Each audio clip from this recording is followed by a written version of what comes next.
Osteoarthritis is one of the most common types of arthritis. It is a progressive wearing down of adjacent joint surfaces that becomes more prevalent with increasing age. The symptoms of osteoarthritis include painful joints that worsen with exercise or repetitive use, swelling of affected joints, creaking and stiffness that restrict movement, weakening muscles that surround the affected joints, and joint deformity.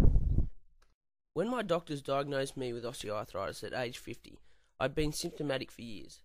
So they sent me away for x-rays and blood tests, and it came back positive. The doctors said osteoarthritis was due to a combination of factors. The first factor being genetics, as my father had arthritis which forced him to have a hip replacement by age 75. That gave me a high percentage of getting osteoarthritis. The second factor being my knees and lower limbs taking an early pounding as a teenager in my 20s, through playing tennis and about every sport possible with neither good coaching, surfaces or equipment, and the motivation being winning, not being technically correct. I was also a bricklayer's labourer, lifting heavy materials all day every day for years, as well as helping out around the house for the family. The osteoarthritis gradually spread from my knees to my hips, hands, fingers and spine, causing me to be in constant pain.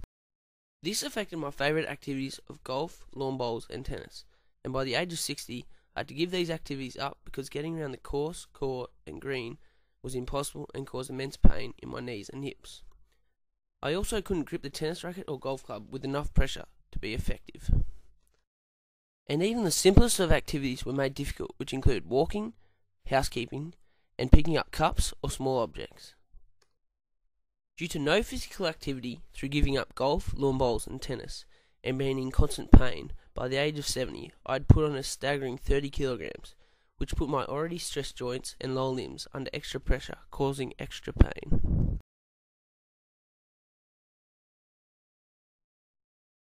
From the age of 80, I could barely walk 100 metres without being in agony. My walking gait had changed, with my stride length and speed decreasing and out-toeing increasing.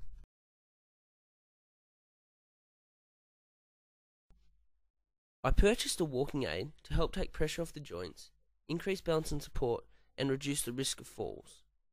Throughout this period, being so slow made it hard getting around, with crossing the road, getting on public transport, and going shopping particularly hard. Even using a walking frame caused immense pain, so I soon got a motorised scooter to make it easier to get around further distances, and do things like shopping, which gave me the freedom so I can be independent and not need as much carer's help. At the age of 83, due to my advanced osteoarthritis and severe pain, I had to have surgery to get both knees and hips replaced, which is an extensive procedure. However, I would be walking quickly with some rehabilitation, pain-free. Now with the help of a walking aid, I'm getting around pain-free as a happy man and living a more fruitful life.